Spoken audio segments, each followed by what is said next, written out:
একটা বিষয় অবশ্যই মাথায় রাখতে হবে, সেটা হচ্ছে reporting. What is reporting? Reporting হচ্ছে কে কি পরিমাণ কাজ করলো, কে কি পরিমাণ মেসেজ নিল, কতজনের সাথে কথা বললো, সেই ডাটাগুলো প্রতিনিয়ত যাতে আপনার হোয়াটসঅ্যাপে বা আপনার আপনি যেইভাবে তাদের সাথে কমিউনিকেশন করেন সেই জায়গাটায় আসে। অনেকেই প্রশ্ন করেছেন যে প্রথম জার্নির অর্ডারগুলো তো আমি নিয়ে নিলাম, তারপরে ভাই আমার তো মোটামুটি এখন 8-10টা করে সেল যাচ্ছে, তাহলে আমি এটাকে 50-60টা কিভাবে করবো? প্রথমত 50-60টা করার জন্য আপনি দুইটা পদ্ধতি অ্যাপ্লাই করতে পারেন।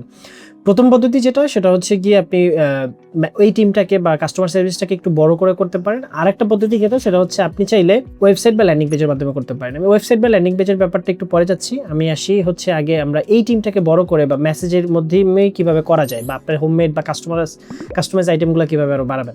আমি বলেছিলাম যে প্রথম কাজ হচ্ছে আমাদেরকে সেলটা শুরু করার জন্য আমাদেরকে কাস্টমারের সাথে ম্যাচ করাইতে হবে, তার ফিলিংসগুলো বুঝতে হবে, তার ফ্রিকোয়েন্সির সাথে ম্যাচ করাইতে হবে। তো তার ফিলিংসগুলো বোঝার জন্য কাস্টমার কোশ্চেন কিউএনএ এই জিনিসগুলো রেডি করতে হবে।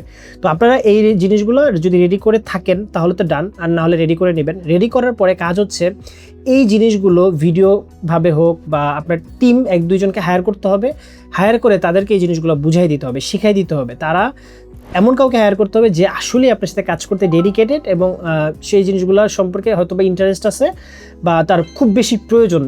এটা ম্যান হায়ারিংয়ের ক্ষেত্রে যে জিনিসগুলো লাগে আর কি। তো করার পরে তাকে যেটা করতে হবে যে এই জিনিসগুলোকে ভালো করে বুঝিয়ে প্র্যাকটিস করিয়ে বারবার প্র্যাকটিস করাইতে হবে। একটা টাইমে 10 days 15 days পরে তাদেরকে একটু সময় দিয়ে আস্তে আস্তে তাকে ছাড়তে হবে। ছাড়ার পরে দেখতে হবে যে সে আসলে সেল করতে পারতেছে কিনা। যদি সে সেল করতে পারে তাহলে বুঝে নেবেন যে ডান। এখন 2-3 জনকে নিয়ে আপনি টিমটা গঠন করে ফেলেন এবং পরবর্তীতে চাইলে আপনি 1-2 জনকে করে টিমের সাথে অ্যাড করলেও সেখানে আপনার সময় দিতে হবে না, অটোমেটিকলি তারাই ওই টিম মেম্বারদেরকে ট্রেনিং করে সিস্টেমটাকে আরও বড় করে নিয়ে যেতে পারবে। তো এইভাবে মোটামুটি আপনি 5-10 সেল থেকে 40-50 সেলে অটোমেটিকলি আপনার টিমের দ্বারা বা 2-4 জনকে হায়ার করে তাদেরকে এই সিস্টেমটা রেডি করে দিয়ে আপনি নিয়ে নিতে পারবেন। এখানে একটা বিষয় অবশ্যই মাথায় রাখতে হবে, সেটা হচ্ছে reporting. What is reporting? Reporting হচ্ছে কে কি পরিমাণ কাজ করলো, কে কি পরিমাণ মেসেজ নিল, কতজনের সাথে কথা বললো, সেই ডাটাগুলো প্রতিনিয়ত যাতে আপনার হোয়াটসঅ্যাপে বা আপনার আপনি যেইভাবে তাদের সাথে কমিউনিকেশন করেন সেই জায়গাটা আসে।